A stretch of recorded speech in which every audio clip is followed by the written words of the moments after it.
based on the police project that has been going on. Police project is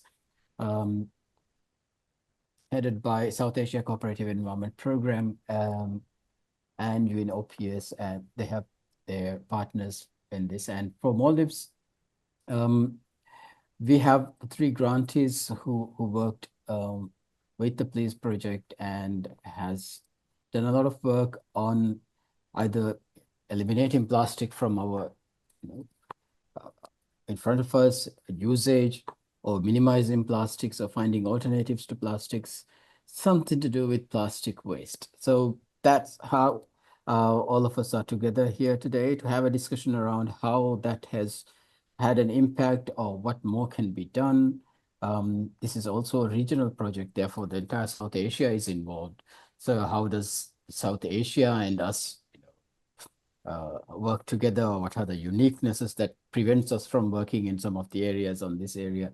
So this 1 hour, hopefully 1 hour, we will dedicate to discussing on the experiences we gained through this project and how our past and future actions can be adapted to coming out of the plastic pollution issue that we are facing across the globe, specifically and here in South Asia, and most specifically for Maldives.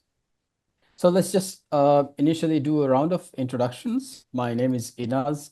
I work at a company called Nexia Maldives, and we are a company that works on sustainable development, climate change, in addition to some of the other financial advisory work we do. I've also been slightly exposed to the police project, and therefore I'm very familiar with the grantees as well and the kind of work that they've done. Been an advocate of no plastic in Maldives for a while, working on sustainable development, how development can bring in ways of working with, how to phase out plastic out from our lives, daily lives, while recognizing plastic is a very versatile substance. All right, we'll just one by one go to introducing the rest of the panelists here. From Clean Maldives, Hafsath, would you start? Kindly also introduce your project. Yes. Good evening here. I'm in Singapore right now, so it's 3 p.m.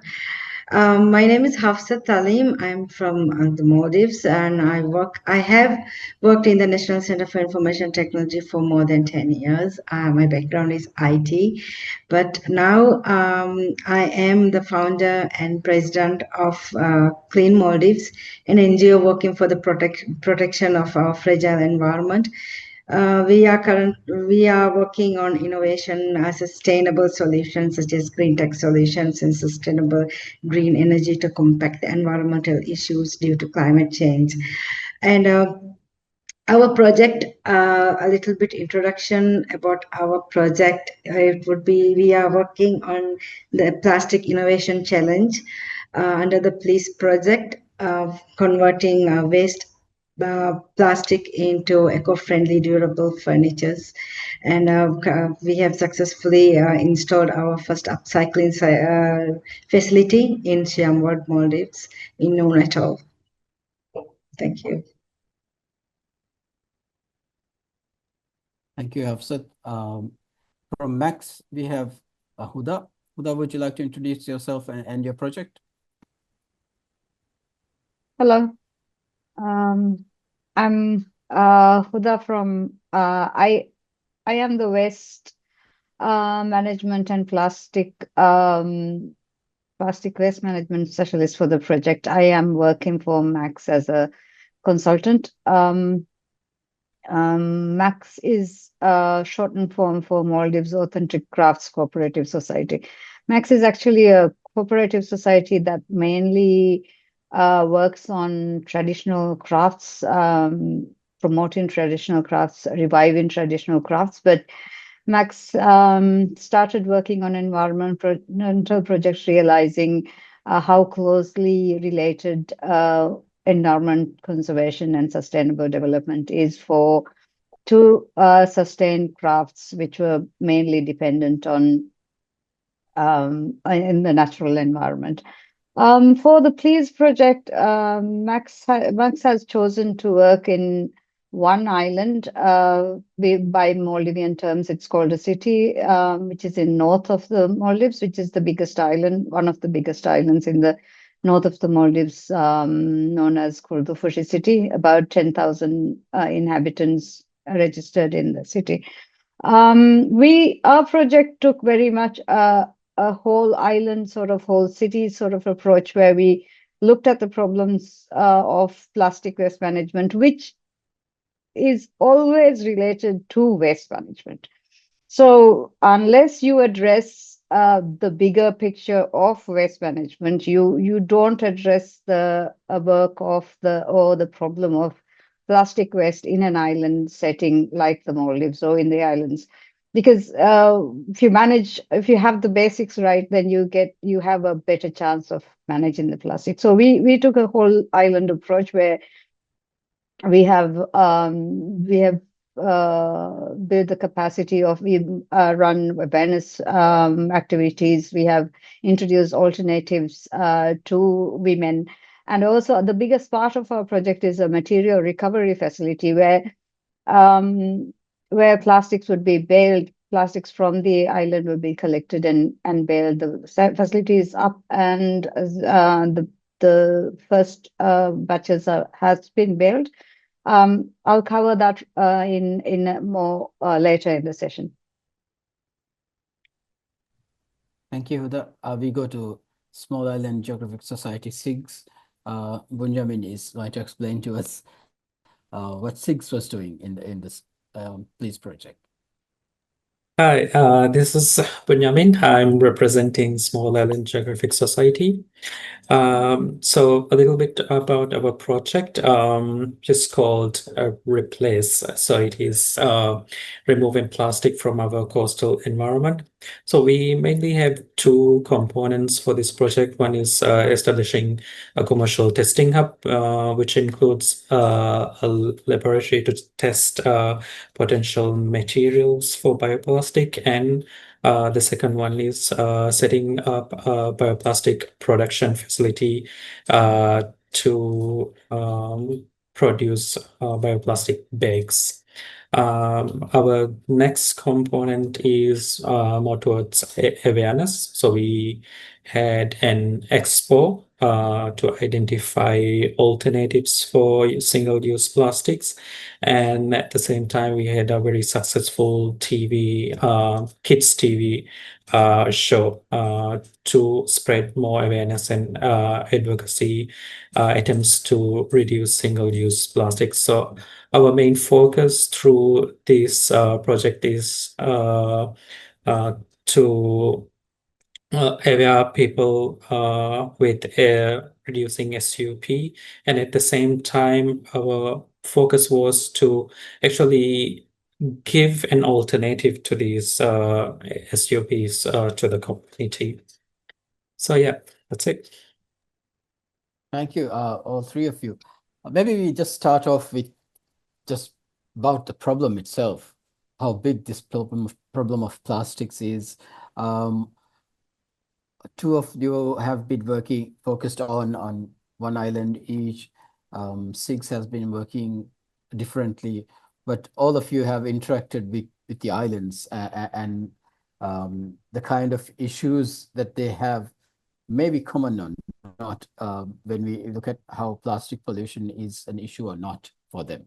So maybe we just go around again in the same order on how you saw the plastic as a problem in the focus islands that you were working on.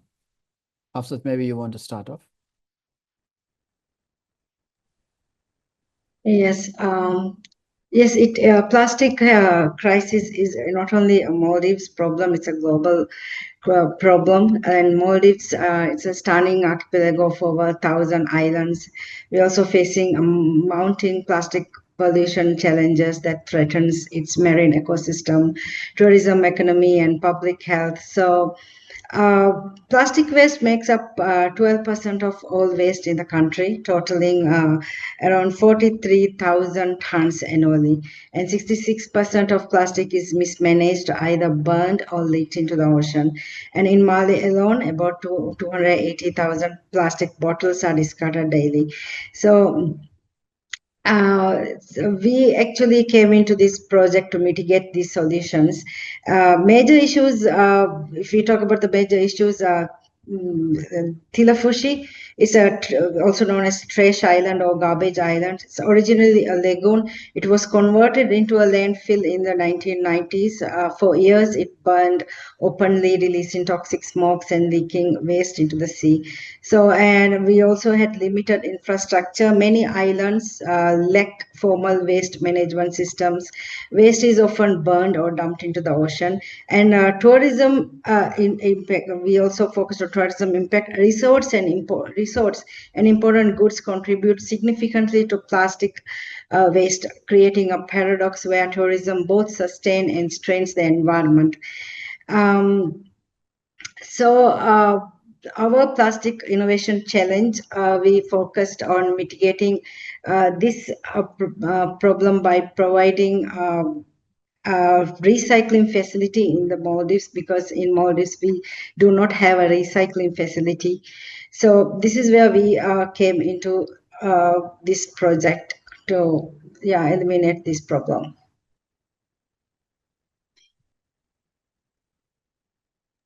So how did you see this problem in Kudafari? I think this was one of your focus islands, right? How big was the problem there?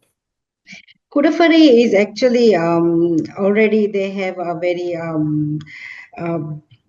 organized collection point where they segregate waste, and they are already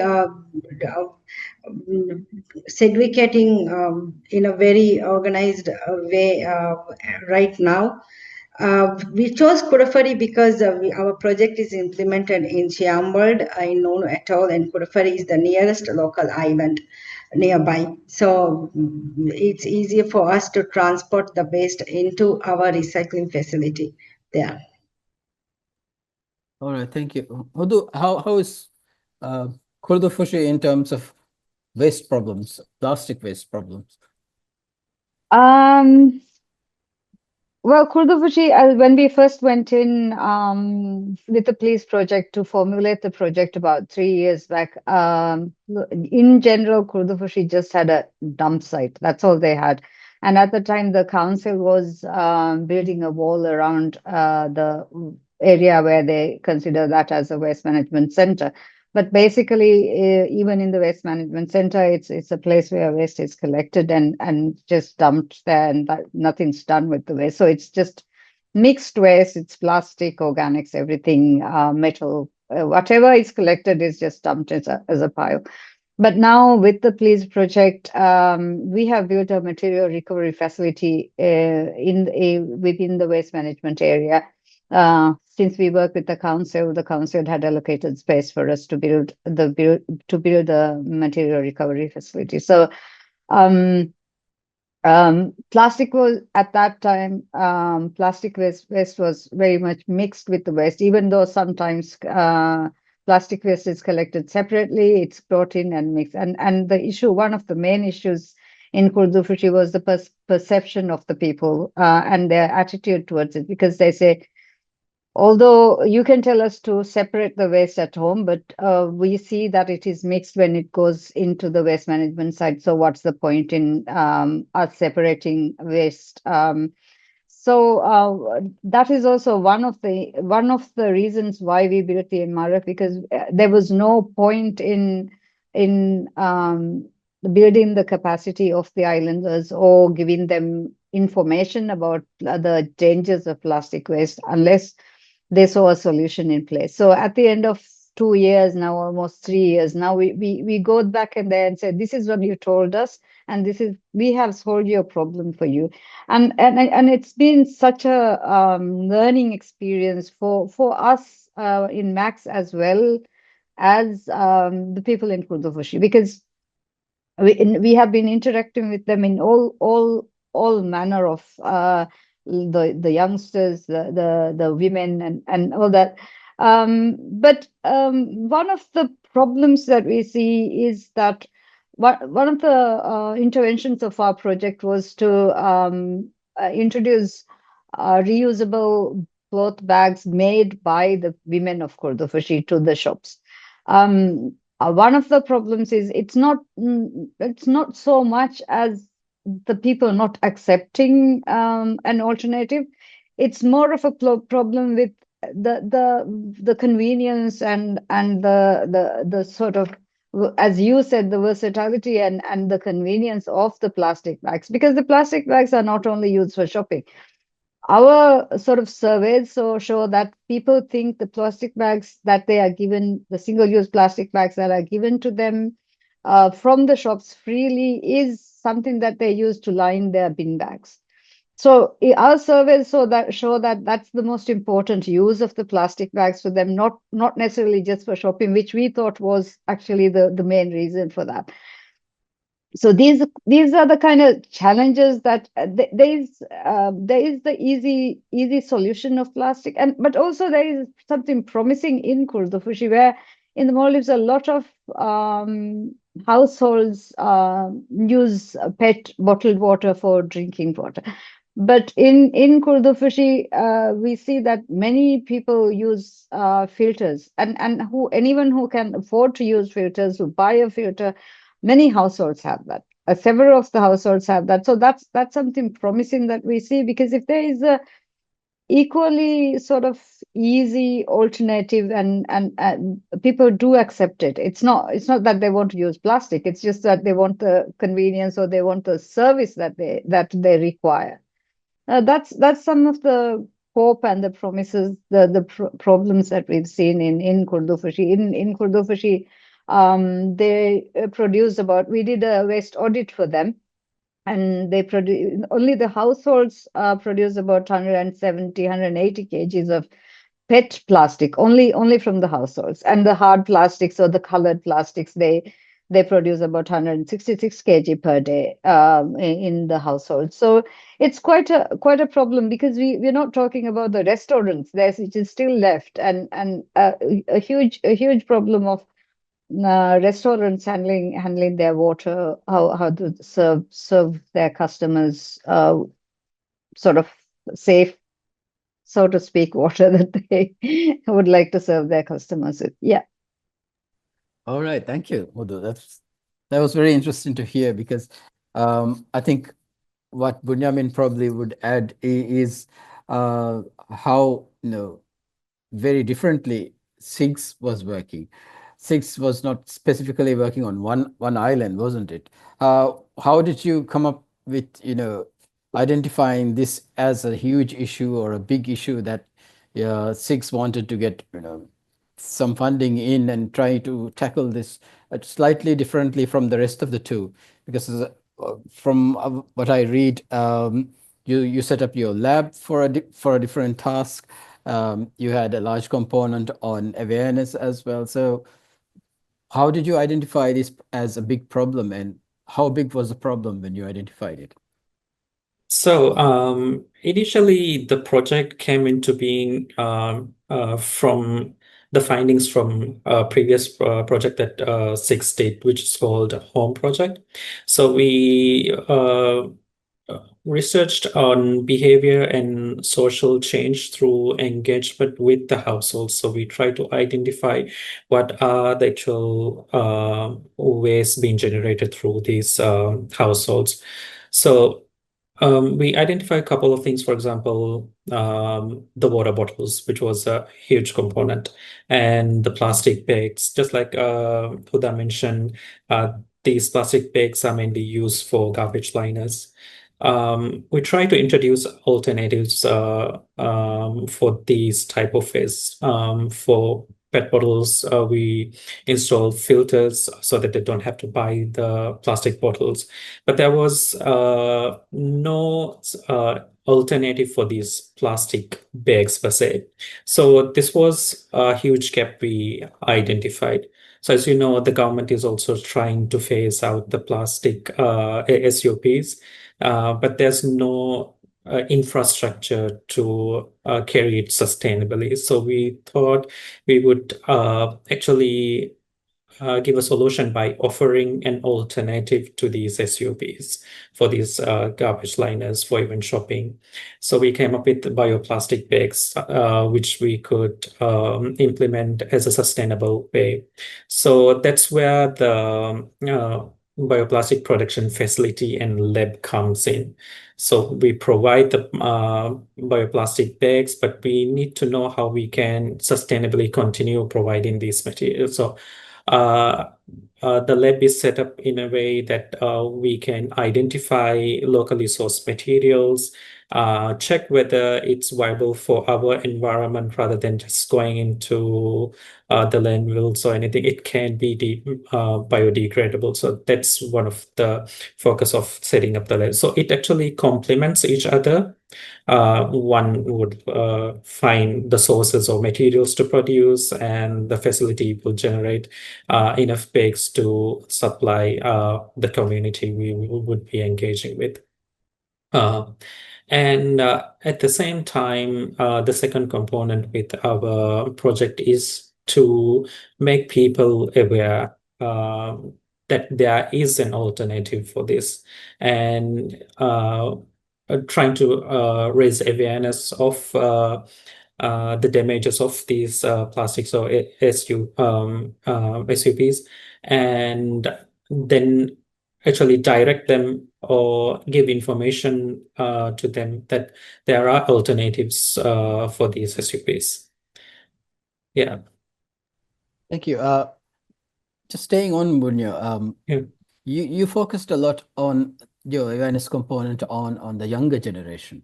That's right. Why the younger generation? So we think it reducing these plastics actually starts from the household itself, the kids.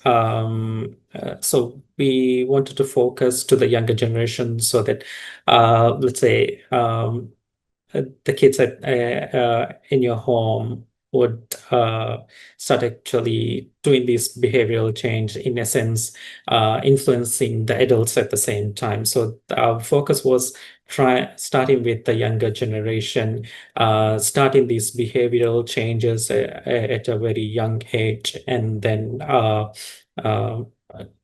spreading more awareness. Okay. And Hudha, you had a totally different focus in some of the work you did. You focus very much on women as well. Why did you think that was an area to go into?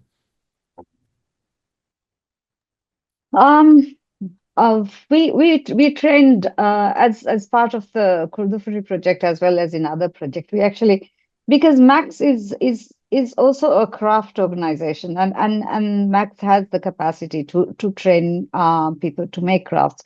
And at the same time that we had come in with this project, there was Turufia sort of levy being put in shopping bags. So we thought this would be a great opportunity for people to start considering reusable bags. And in another project, just like Bunyameen said, we had another project which was funded by UNDP GF, the SGP, GF SGP, where we wanted to provide reusable bags to shops. And one of the main challenges that Max came across was there are no reusable bags available in the Maldives easily at that time, about 4 years back, to buy. And also there was no material. We had to actually bring in the material, and Max did stitch the bags. So we thought if we needed the islands to do this, we need a solution from within the island. So what we actually taught them was to use unused clothes, like from tailors, or nice, or even their own clothes, that or a good pair of jeans or a scarf that the women wear to make bags. So we showed the women in the island they can source the material for the bags from the islands, and we showed them that they can make their own bags from the islands without having to depend on, because again, in an island setting, the main problem is sourcing things from outside. Like, even if it's okay, as a country, Maldives is sourcing everything from outside. As an island, each island is sourcing things from outside. So we tried to find a local solution for the bags.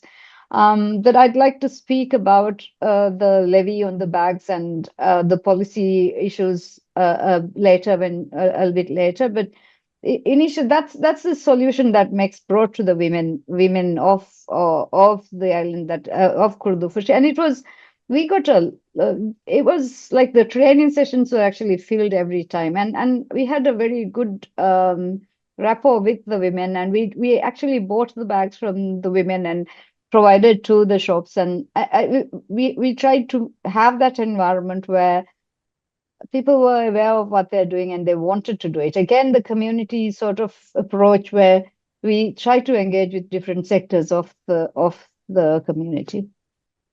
Do you think this would have worked with what I'm trying to say is, will this model of getting the women engaged to come up with their own bags from the clothes that are available for them, will it work in other islands as well? Or is it, knowing Kurdufushi a little bit, this island is known for people being very hands-on with whatever they want to do.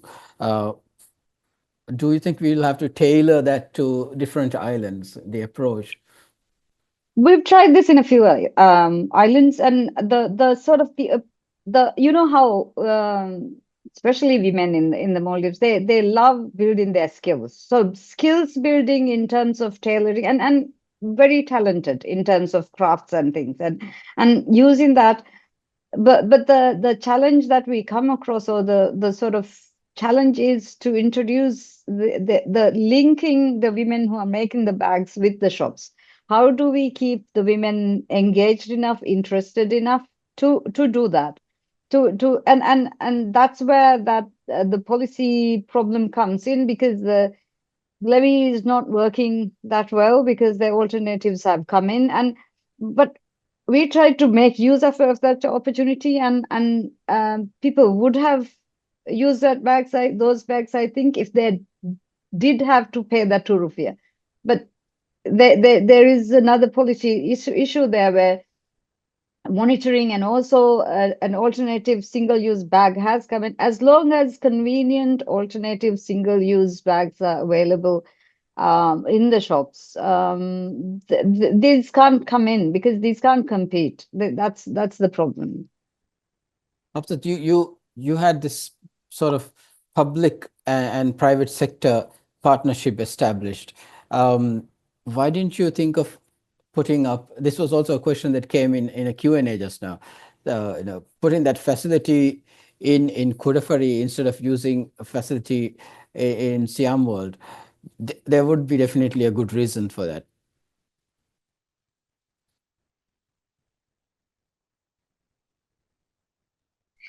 When we talk about plastic pollution in Maldives is 99% import. We are importing products, and the majority of our products are imported, like from resorts. They contribute significantly to plastic waste. And our project, the Plastic Innovation Challenge, for the food service and hospitality sector. So it is a food service and hospitality sector. So we launched it into 2024 to identify and test scalable circular economy solutions to reduce plastic leakage into the environment. So viable interventions we identified through a need analysis that was conducted through one-on-one consultation with 6 key hospitality stakeholders. So these consultations shaped the need analysis report, which identified 8 innovative solutions to mitigate single-use plastic in resort operations. So based on this analysis, we selected a solution provider from India called EcoConscious for implementing on an on-site waste-to-value recycling system. So that's why we selected resorts, because our project is targeted to food services and hospitality sector. All right, thank you. this has been very enlightening, but now I want to focus a little bit on how you see this, the plastic problem common. I know you attended the South Asia conference we had in Colombo. Did these things resonate with you from the rest of the South Asia as well? The kind of problems or the kind of solutions, or the kind of hardships that they face in trying to come up with solutions. I guess what I'm trying to ask is whether you could relate to what was discussed there from the other countries as well. Anyone can take a go at this first. I'll take a go. For me, more than the commonalities, what's struck out for me is again the uniqueness of the Maldives. I know we keep talking about the uniqueness of Maldives. The way they collect plastics in the other countries, some have river barriers where they're collecting plastics from. Some have they have good collection centers where you can truck in waste. The problem that we have is like, okay, for in an island like Kurdofushi, we collect all the waste, but it's the amount. If you talk of amounts, it's not big enough to have a recycling facility, and you have an MRF, but then to sort of transport it to Male, where there are sort of people who take in the plastics and export it to other countries for recycling. And the major difference that I felt was those people, the other projects could buy plastics. Plastics plastic waste had a price. I would not call it value. I had a price. So people could, had a market for it. So people could sell it. In the Maldives, you can't sell plastics. There's no market for plastics in the Maldives. So most of the projects I saw, a lot of the projects were about MRFs collecting plastic waste and making something. But in the Maldives projects, except for clean Maldives, I think the others are mainly we all have a component on reducing or eliminating plastic. We all have because I think our thought process is we have to have an intervention where we stop the plastics as well and not depend on recycling alone. So for me, it was more of a sort of a difference rather than a commonality that I felt when I went and learned about their projects. How about the others? For me, I saw a huge opportunity and the importance of collaborating and partnership, because I saw that for some countries, for example, rice straw is a waste and they are facing a huge crisis, but they are converting them into an alternative to single-use plastic. So and they are also willing to export them because there are so many rice straw there, and Maldives, we don't have resources. So what I was thinking was like, okay, like why not Maldives also partner with our neighboring countries and get raw materials from them, and we also produce our own alternative solutions to plastics. Bunya, I'm not sure you personally went, but I'm sure your team did. Yes, I personally did not go, but however, our Vice President, AJ, and Director of Science and Innovation, Ms. Nath, did attend, and I got some feedback from them from attending this event. The first one is the opportunity to network with South Asian members. So it was a huge opportunity to actually collaborate. In fact, we had a few conversations with some of the universities, how we can go about and develop another initiative to actually partner with other member countries. The second one is the exposure to the activities that is being conducted by other South Asian countries. So when we normally work here, we have a tendency to go towards the West Europe, Australia, New Zealand to identify these type of practices or technologies. But having gathered with our fellow countries nearby, it actually opened a lot of insight as to what they are actually doing, and we do have more common aspects to actually work with them rather than going far away to other countries. So that's another huge potential that we did identify by attending these events. I think what I saw there was a lot of invention that were coming into this area, a lot of scientific research that were coming in. I was pretty impressed with some of the universities or students at the university, what kind of innovation they were bringing in. I think the winner of the hackathon was someone who worked on mushrooms and coming up with ways to replace plastics or regiform or these kind of substances with mushrooms. And that for me was very enlightening, because we always know there are replacements, biodegradable replacements, but people actually working on these solutions scientifically to come up with new solutions.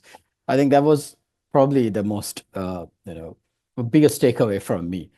And also the Sri Lankan judge who constantly asked about patent your technology. I think that's something that South Asia is very weak on, and for her to insist on patents, I think that will have a very long impact on the innovators as well. So for me, those were some of the striking couple of things that I took away. Let's move on to a little bit on the who actually handles waste in Maldives. A lot of the waste management per se is done by women. There's no doubt, because waste handling at home or traditionally in the islands, taking it to the designated disposal or dump site, a lot of women are involved. Mostly women are involved in it. Do you see that there is a lot of, I mean, there is some amount of culture and tradition in this, but at the same time, it is also disempowering for women to be, managing waste, or is it an empowering factor in terms of addressing waste management? I'm not here to just talking about plastic waste, a little bit about plastic waste, but at the same time, waste management, women probably will have the bigger role to transform our societies in terms of how waste is managed more properly. Do you agree with that? Who wants to start with this one? Actually, I think I can go ahead this time. Good. I do work for Water Solutions, and we have this project with Environment Ministry, Greater Malay Environment Improvement and Waste Management project. So with this project, we are covering the Malay Toll, Alif Alif, and Alif Dal, and Wawo as well. So during our initial inspection of these islands, how the waste management facilities was first set up, I noticed that the women who actually manages these waste facilities, they actually manage much more better than the other islands, which the male counterpart manages. So that's something we actually noticed and wanted to advocate, that women are actually more leading in segregating and managing these type of waste. So that's one of the interesting facts we Did you did identify identify. why they were better managers? I would say it's better communication. And for example, in the earlier years, the women would go out, sweep the roads, and clean and do all of these kind of activities. So I think it was better coordination among the women's, and actually having that practice from at an early stage where they are better at managing these type of waste management issues. Who else want to have a go at why women, or disagree with me on the point that I think women are better managers when it comes to waste management or plastic waste management? The hospitality sector is one of the Maldives' largest employers, with women constituting a significant portion of the workforce. However, gendered roles persist. Women are often concentrated in uh, mm, lower paid frontline service positions and are underrepresented in leadership roles. So, meanwhile, the waste management and recycling sectors are even more gender imbalanced. Globally, women make up only 22.7% of the workforce, according to a report in 2022. So typically, so in formal and low income roles. So we wanted to address these disparities also in delivering our project. So to address these structural gaps, our project implemented targeted measures to build awareness and promote women's participations and mainstream gender responsive practices. Yeah, I completely agree with Hafsa on the issue of a lot of women in waste management, but they're in the lower sort of paid, or in sort of order wise, they're in a lower position. I actually don't know why they certainly they are better waste collectors. They are better. They okay, Kulufushi, take an example. Most of the waste collectors, most of the collectors from the households are women, and uh, this is I think the waste management company, the government waste management company has created a slot that is attractive to women in waste collection, because they go out at a time when they've finished all the work in the house. They go out at about 1:30, and they've done with waste collection by evening by about 5 or 6 or even 7, and that's a time when they get a leeway, and they get a considerably maybe compared to other jobs that they would be able to. And these women are, as I mean, they are not, they don't have a higher education, but they are very they what I want to say is, having worked with them, I have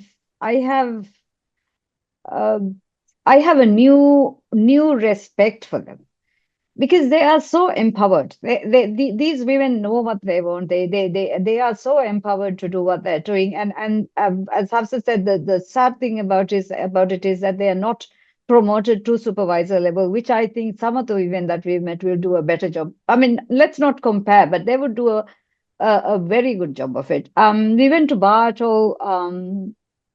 I'm not sure which island. One of the Sonava Namuna sort of islands where we went on a study trip, and it was two women who were handling all the waste in their waste center. They were putting the bales into the trucks. They were pulling the bales out of the trucks. They were putting the bales in the boats to be taken out. Two women, and there were men going around. They were doing their jobs, but these two women were doing all the man. I mean, you would think it's the men who would do the manual work and the women who would do just the cleaning, and it's not necessarily that. These people, once given the sort of opportunity, or once it's not given the opportunity, but the opportunity is created, I'm sure they'd be very good supervisors and leaders at these places. I'm I I I think some of the most respected workforces in the Maldives should be the women who clean the roads and collect the waste. Women and men, and mostly it is women, because they they do their job with pride. They want to keep things clean. They have a certain pride in the work they do. It's not just an opportunity for them.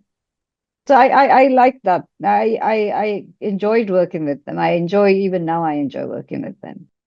Oh, that was very nice, very passionate from all three of you, um, as you know it should be. But there were a few things that came up. For example, equal pay or not equal pay. The issue of promotions for women. Earlier, there was the talk about waste, not being segregated at home, because the end product is again all the waste coming together. So these are where policy, needs to come in and fix these issues, either regulatory levels, standards levels, or in between, anywhere in between, or SOPs.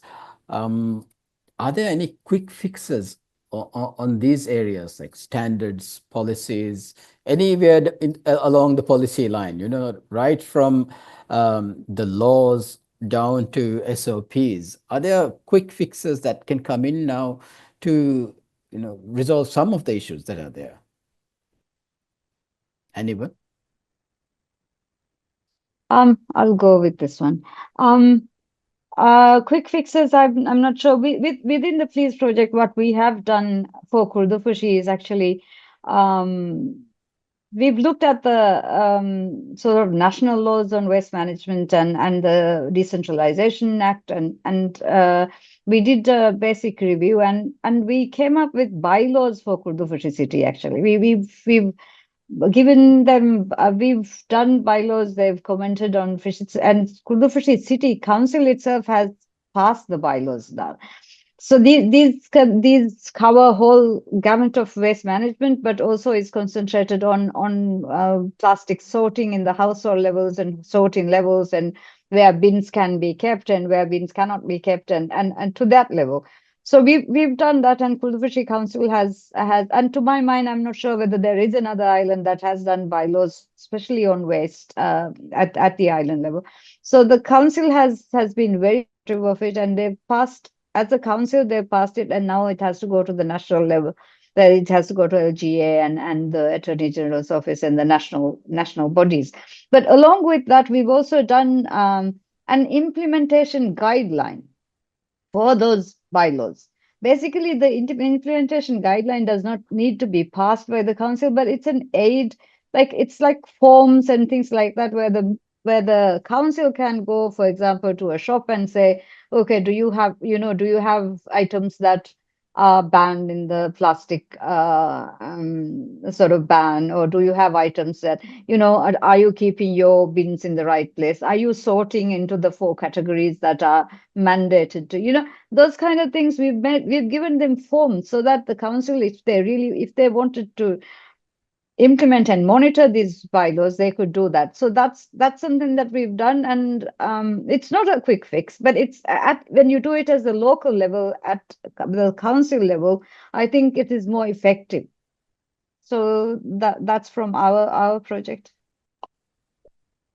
How was it from Hafsath, from your angle? What are the policies and standards, or be it even implementation guidelines, that you think are needed to come up with ways to have this public-private partnerships on waste management, or get private sector more involved with the public on waste management, especially plastic management?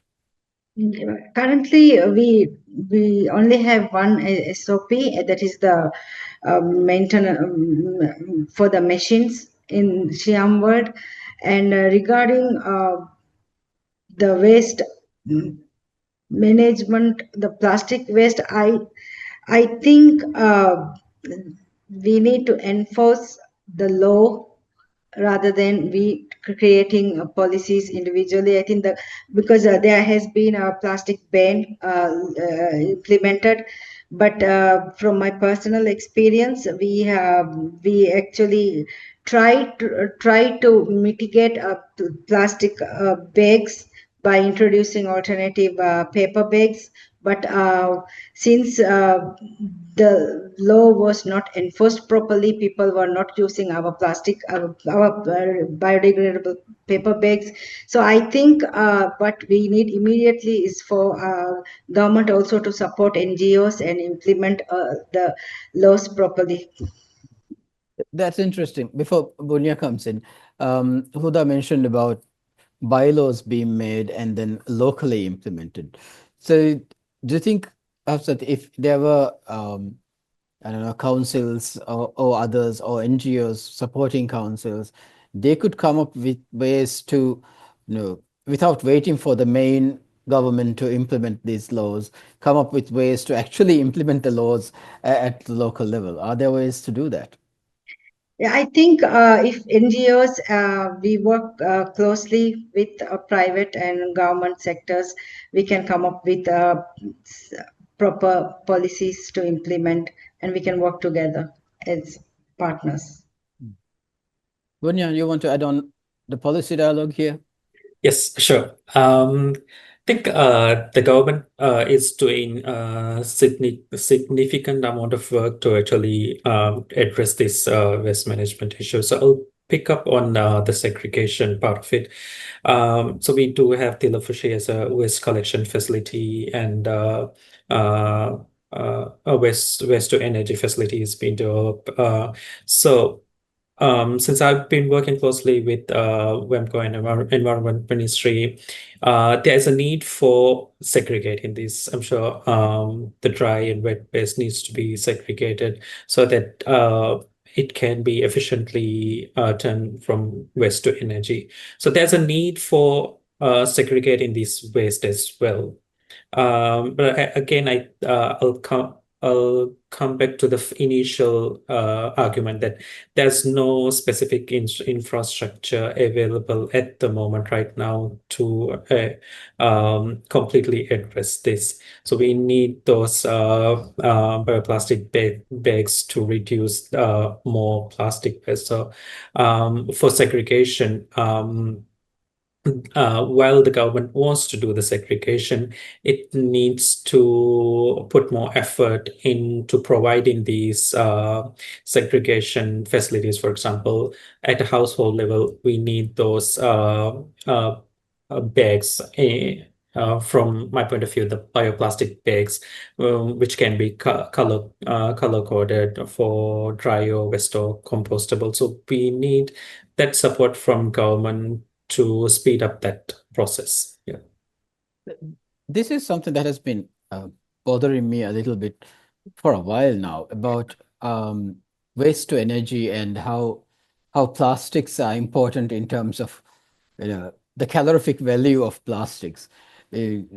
Probably the biggest fuel for a waste to energy plant would be plastics. And here we are talking about reducing plastics or banning plastics totally. From people who are looking at policies, you're also looking at policies and how to implement them and how it is not implemented, all of this. How do you see, waste to energy as a solution to the kind of scale of plastics that are in Maldives, and the efforts that you are also putting into phase out plastic? Is this going to work? Who wants to shoot this one? I will. The solution that we provide, it enables the resort to convert post-consumer plastic waste into durable lumbers, which can then be used to manufacture value-added products such as chairs, beach beds, fences, and other functional outdoor furnitures, eliminating reliance on externally sourced materials and reducing landfill leakage.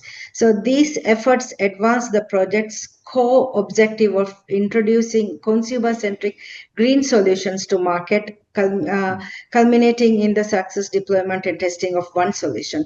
This pilot already demonstrates we have already installed the upcycling facility. So it demonstrates the viability of scalable, locally managed circular economy models tailored to island resort settings. So since installation, the pilot has demonstrated tangible operational results. As of project close, a total of 1.03 tons of carbon dioxide emissions, which is equivalent to manufacturing 6 million plastic bottles of 1.5 liter capacity, has been reduced. So 561 kg of plastic waste has been recycled, including 380 kilograms of polythene, 86 kilograms of HDPE, and 95 kilograms of other plastics. And 329 durable plastic lumbers have been produced in 4 standardized dimensions.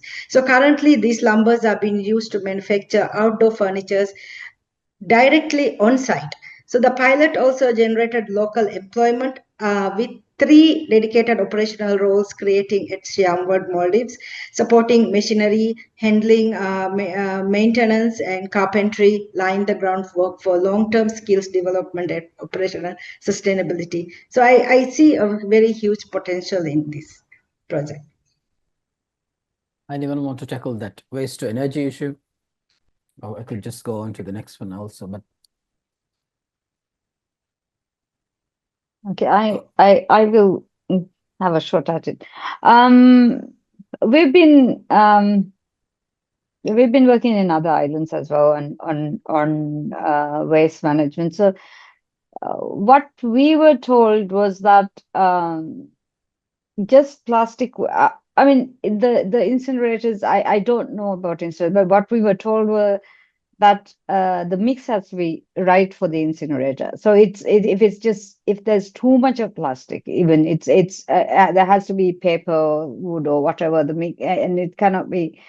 We saw some of the waste that were being stored in jumbo bags in formula to be sent to the incinerator in Addu for one batch, and there we were told that they had to have a certain kinds of waste. It's not, they can't rely totally on plastic, so the mix has to be that. So maybe with the amount of plastics that is being produced in the Maldives, that is being thrown away, maybe that's too much, and it cannot be the only solution. Maybe it has a sort of role in itself, but that's not the only solution. And I wanted to talk about, when we initially started talking about plastics, we started talking about the pollution impact of the impact on the environment of plastics.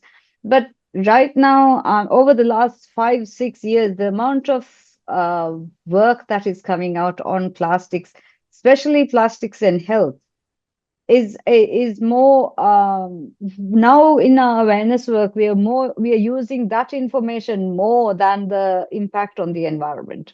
So plastic is just not a pollution problem or an environmental problem. It's a huge health problem. And that is why we need to reduce the amount of plastic. And whether we have incinerators or not, we still need to reduce plastic. The amount of plastic and the way we use plastic needs to be reduced. And I assume that health linkage makes it more, I don't know, more personal for people to actually work on this issue, right? Okay. Maybe you should just, I wanted to also find out how, you've already done your projects and a lot of work has been put in, but how is it progressing now? And do you plan to take this any further, be it partnering up with colleagues from across South Asia, or retuning your project and coming up with a new way of dealing things? What is next for all of you in your areas? Bunyameen, what is next for SIGS on plastic waste management?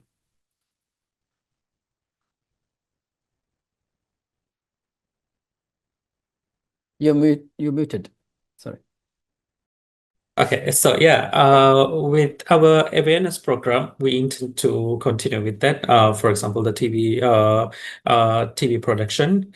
We do have a lot of interest at the moment, and right now we're even trying to find new avenues to do our second season of the TV production.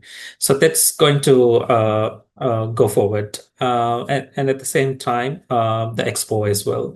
So there'll be new products, new alternatives coming into market. So we want to be in the forefront of that and continue with the expo as well. We do have a partnership with the environment to continue with this expo. So I'm positive and confident it will. We would go for another year and hopefully after that. So that would be the awareness with the testing the lab and the production facility. It's an ongoing process. We will continue with finding new locally sourced materials to come up with bioplastic and to test those bioplastic. What are the ways we can improve that actually do not harm the environment and make it sustainable?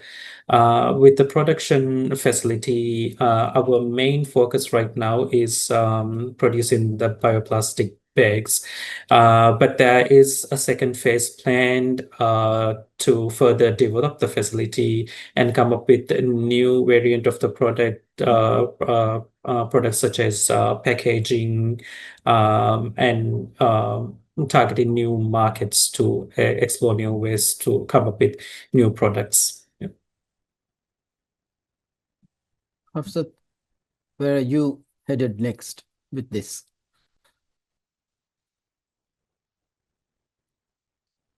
Mute. Sorry. For us, our next step would be to ensure sustainability.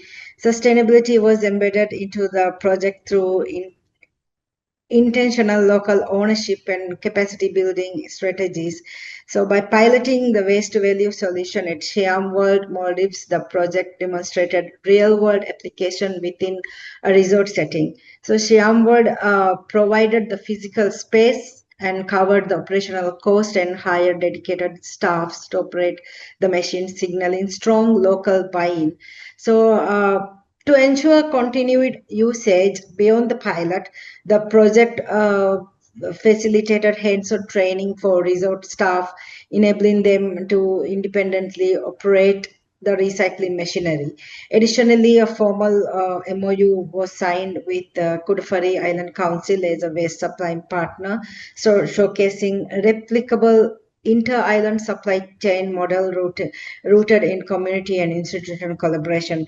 And our next step would be to support scalability. So the piloted solution was designed as a modular, compact unit that fits within the physical constraints of most island resorts. So its ability to process 500 kilograms of mixed plastic waste per day into 80 plus durable lumbers positions it as a viable replicable model for the hospitality sector. And yeah, the other one would be to strengthen the synergies. The pilot will continue at Siam World over the next year, generating data on operational performance, collection volumes, and product durability. And yes, these are the things that would be focusing next. There's one thing I'm focusing from tomorrow for a couple of days. I'll be in Siam World. So I would Okay. really love to see the work that was done there. Please So do visit our upcycling center. They will give a tour. They will love to give to us. definitely, yes. Thank you. Hudha, where are you headed next on plastic management, plastic waste management? Um, Firstly, I see I see a link between these projects, the Clean Maldives project and the SIGS bioplastics project. For example, Kurdufushi is a is a community that has a lot of crafts, not crafts. I mean, you have people who at sort of home level or very small workshops, and sort of they take, actually there's one person who takes all the metal waste, the aluminium waste, and make pans and woks out of it. So Kurdufushi is a city like that. And one thing I would, if I do get another project, I'd like to see something like that in Siam World being built in Kurdufushi, so that the waste in Kurdufushi doesn't get taken out as waste, but it's turned into something else. So that is something, I mean, as it would be, we've done some study tours for Kurdufushi MRF staff to see Soneva Namuna, sort of their MRF. So it would be like some of the Kurdufushi work, people who are industrious like this could go and have a look at the one in Siam World. And also maybe once you know the costs and things like that, that would be a very good link. The other one is, remember our talk on using plastic bags to line bins. In Formula, they do some amount of composting, and the compost is quite sort of in demand as well. But one of the biggest problems that the BAMCO in Formula have, they tell us, is it's like each household putting out one small bag of food waste, and they have to pull out all the waste out of the bags every day manually to do their composting. So it's if the bags that SIGS are making is compostable and can be used in that, those I see linkages within the Maldives. And also I see linkage, we've already reached out to the Sri Lankan company who's doing recycling in Sri Lanka to see whether there are any possibilities that the sort of waste from plastic waste from Kurdufushi can be taken to the Sri Lankan sort of. But we know there are, again, the policy and the regulatory and the exporting waste from one country to another, and all those would be there. But as SAARC and as SAQEP, as South Asian countries, maybe there can be something that can be worked out, where Kurdufushi is actually, there is one person who is already sending metal out of the island straight to I would presume India. So why not, if there is an agreement that can be worked out? And personally, for me, I'd like to continue working with the women who do waste management work. One story is that when we went to we work at Formula as well, Kurdufushi, one of the things that the collectors talked about was having to go home every time that they had to use the toilet facilities. They had to go back all the way home every time, even if they're at work. And women have special needs in going. And one of the things that we did in the MRF in Kurdufushi is to build 2 toilets in the MRF, one for women and one for men. And that has been such a welcome thing for the women for the women who are collecting waste in Kurdufushi. It's targeted work like this could make their work so much more pleasant and so much more sort of wanting to stay in that work. So I personally, for me, maybe that's the direction I am going. That's a very interesting story. You deal with a totally different issue to deal with waste management, and it becomes better. And there are many stories, I'm sure. Also, do you have a story like that from Kurafari, maybe? No, I don't have. I know SIGS has stories from how they work with the awareness with the kids. The kids had lots of stories to tell. The SIGS stuff I can recollect as well. Do you have anything from their side, Bunya? Are you referring to the TV production? Yeah, I think. Yeah, okay. Yeah. Yeah. I was a little bit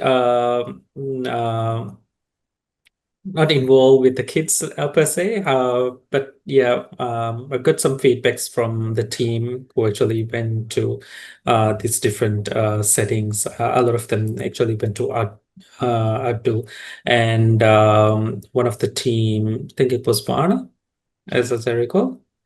The way they come up with the solutions was quite interesting. Yeah.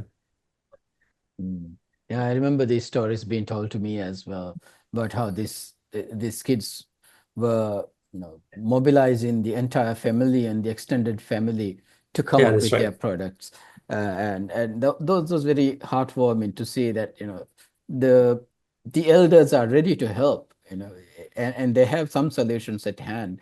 They just need the right kind of not and not even motivation, right kind of scintillation, maybe trigger. Yeah. So that was very interesting. Yeah.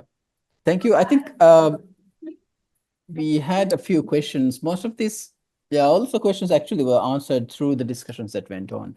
There was an talk about how hotel industry is working on this and whether it will be important to have a facility on an island instead of the resort island. And if there are more questions from the audience, we'll take it. But for now, I think we've had a very good discussion on. I like the note where Hudha ended that, all three could be actually working on one entire project. I mean, she didn't say those words, but what I saw were, what I saw was a project coming up in putting all these things together, and probably a much larger audience on a joint venture, not venture, a joint project that comes in, to see how this would work. We have a question from James. Let me see how I can unmute you.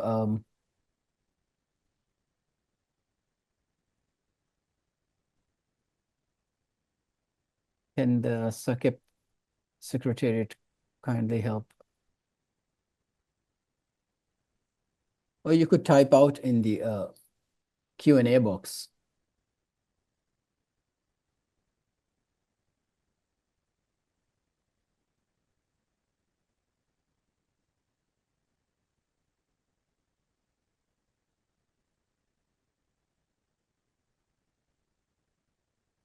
All right, I think, okay, that question is not coming in. But in the meantime, I just want to thank you three actually for, explaining these. I know you could only say these things because you have either gone through the entire documents of the projects and been in the project from zero to end and then some more. And some of you have been, throughout the project, in there. And I've definitely seen all three of you involved in the project. So it's very heartening, heartwarming to see that, we are able to make small changes in communities that actually can be, I don't know, things that can be picked up at policy level. So like Kordofushika City Council, hopefully will keep implementing those bylaws that you did. And then some other council sees this and picks it up and then realizes, okay, SIGS is coming up with bioplastics and bags that we can use. While we also make cloth bags, we can also bring these bags in. And whatever we can't deal with, Hafsath has a solution in terms of producing logs out of it. So that's a lovely story that just came out of this conversation, that all three could actually be partnering on something really good, working out. So there's one hand up, but I have no idea how to unmute the gentleman. Only SACEP could do that.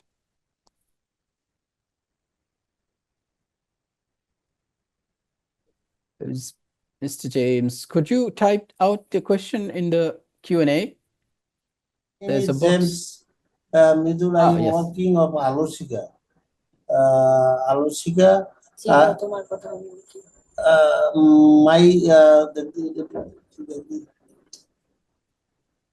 Is my voice audible? Yeah, we can hear you. Yes. Yes. Sometimes problem in technical issue, in our networking problem. Alosika is a working to long time to climate change and motivation work to plastic waste management.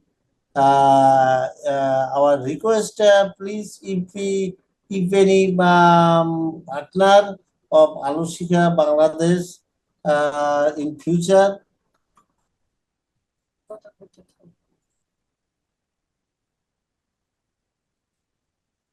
Sorry, we cannot hear you now. You mentioned any partner in the future, and then we couldn't hear you after that. Yes.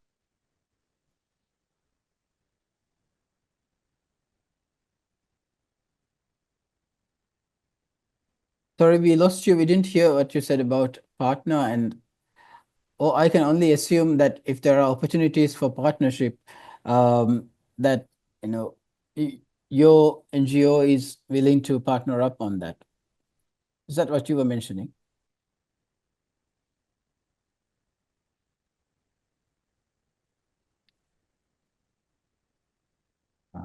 Sorry,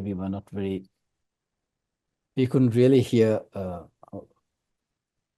the last part of his query. But I'm sure, if there are opportunities to work together in South Asia, we talked about that a little bit here, right? That there was, Hudha was also mentioning, Hafsath was also mentioning how the problems are different, and yet there were areas that we could work together on, collaborate. So definitely, yes. Anyone else? I think we'll just wind it here. Right. All right. So thank you very much. Thank you, Sakeb, for having this webinar session. I believe this will be recorded and available on the Please YouTube channel as well. So people could watch it and hopefully, reach out and expand this network. Thank you so much, Hudha, Bunyameen, Hafsath. Thank you for having us. Thank you. Bye-bye.